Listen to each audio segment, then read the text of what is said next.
నీట్లో 2 చోట్ల అవకతవకలు మొదటిసారి ఒప్పుకున్న కేంద్ర మంత్రి ధర్మేంద్ర ప్రధాన్ ప్రభుత్వం తీవ్రంగా పరిగణిస్తుందని స్పష్టం. ఎన్టీఏ అధికారులు తప్పున్నట్టు తేలితే వదిలిపెట్టబోం, వారికి కఠినమైన శిక్ష తప్పదని హెచ్చరిక. ఎన్టీఏ చాలా మెరుగుపడాల్సి ఉందని అభిప్రాయం. నీటిపై మోడీ మౌనం మంచిది కాదు, సుప్రీం కమిటీతో దర్యాప్తు జరిపించాలి, ప్రవేశాలపై రాష్ట్రాలతో సంప్రదింపులు జరపాలి, నీటి వ్యవహారంపై ప్రధాని కేంద్ర మంత్రులు స్పందించాలి, విద్యార్థులకు నష్టం జరిగితే పోరాటం చేస్తాం, రాష్ట్ర ఎంపీలు చొరవ తీసుకోవాలంటూ కేటీఆర్ మాట్లాడుతూ ఉన్నాడు. మరి కేటీఆర్ నిజంగా విద్యార్థులు నష్టం జరిగితే పోరాటం చేస్తామన్నారు కదా, గతంలో టీఎస్పీఎస్సీ స్కామ్ అయినప్పుడు ఎందుకే మాట్లాడలేదు కేటీఆర్? ఇప్పుడు వచ్చి మాట్లాడుతూ ఉన్నావు. నువ్వు పాలించినప్పుడేమో నీపైనే కదా ఆరోపణలు వచ్చినాయి. టీఎస్పీఎస్సీలో ఈరోజు అవకతవకలు జరగడానికి కారణమే కేటీఆర్ అని చెప్పేసి నీ పార్టీలో కీలకంగా ఉన్నటువంటి ఆర్ఎస్పీఏ నీ మీద చాలా పెద్ద ఎత్తున ఆరోపణలు చేసింది కదా. మరి అప్పుడేం మాట్లాడలేదు, ఎందుకు ఇప్పుడు ఎందుకు మాట్లాడుతా ఉన్నావు?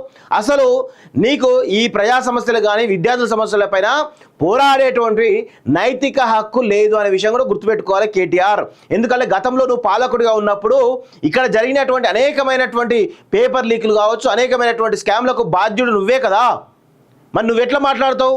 నీకు ఆ రైట్ ఉందా అనేది విషయం కూడా గుర్తుపెట్టుకోవాలి. ఒకసారి విమర్శ చేస్తావు అంటే నువ్వు మాట్లాడద్దు అని చెప్పట్లేదు, కానీ నువ్వు ఉన్నప్పుడు అదే చేసినావు అంటున్నాం.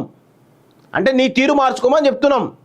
చెప్పకుండా అలాంటివి చేయకుండా నీ పొగరుబోతనంతో నీ అహంకార భావంతో నువ్వు ఇట్లా మాట్లాడుతా అంటే మాలాంటి వాళ్ళం ఖచ్చితంగా నువ్వు గతంలో చేసినటువంటి paper leak TSPSC paper leak స్కామ్కి సంబంధించిన కూడా మేము మాట్లాడాల్సినటువంటి అవసరం అయితే ఉంటుందనే విషయం కూడా గుర్తుపెట్టుకోవాలి కేటీఆర్. దీన్ని హితవుగా పలుకుతా ఉన్నాం, గుర్తుపెట్టుకో.